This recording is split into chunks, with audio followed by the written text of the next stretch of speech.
कीर्तन सेवा पार पडली आणि माझ्यासोबत या गुरुपौर्णिमेनिमित्त बोलण्यासाठी प्रकाश महाराज साठे आहेत। महाराज, गुरुपौर्णिमेच्या निमित्त कीर्तन सेवा पार पडली, एकूणच ही गुरुपौर्णिमेनिमित्त कार्यक्रम पाहून काय वाटतं? अतिशय आनंद वाटतोय की आज गुरुपौर्णिमा म्हणजे व्यास पौर्णिमा, व्यास महाराजांचं पूजन, व्यास महाराजांचा जन्मदिवस म्हणजे आजचा दिवस आहे। या दिवशी आसोलांबा आणि आसोलांब्याजवळ असणारा दत्तगड, या दत्तगडाचे महंत दैफळे महाराज आणि त्यांचा सर्व भक्त परिवार अर्थात दत्तात्रेयाचा भक्त परिवार आणि सर्वांनी मिळून अतिशय सुंदर उपक्रम या ठिकाणी घेतला।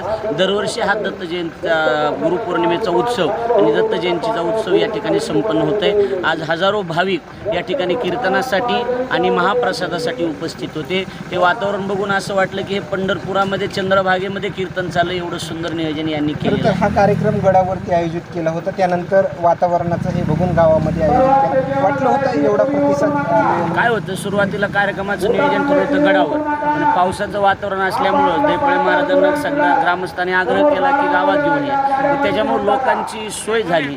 तिकडे सगळे लोक येऊ शकले नसते, इथं भरपूर लोक, तिथल्यापेक्षा दुप्पट समाज इथं या ठिकाणी गोळा झाला। महिला पुरुषांना सुद्धा या ठिकाणी येण्याची व्यवस्था झाली, महिला मंडळ तिकडे येऊ शकत नव्हते, ती या ठिकाणी आली, त्याच्यामुळे भरगच्च प्रतिसाद या कार्यक्रमाला मिळाला आणि अतिशय आनंदामध्ये हा कार्यक्रम पार पडला। दत्तगड देवस्थानाचे जे महंत आहे दैफळे महाराज यांच्यासोबत संवाद वगैरे झाला असेल, ज्या पद्धतीने त्यांनी मंदिर वगैरे उभारलं त्या संदर्भात ते माहिती मिळाली? दैफळे महाराज हे दत्त भक्त आहेत, दत्तात्रेयावर त्यांच्या गुरुवर अतिशय भावना आहे, श्रद्धा आहे। आणि दैफळे महाराज म्हणजे भोळं व्यक्तिमत्व आहे, साधं भोळं व्यक्तिमत्व आहे, आणि देवाला लय शहाणे बी जमत नाही, देवाला भोळेच आवडतात, त्याच्यामुळं भोळ्या भक्तांना लवकर देव पावत असतो।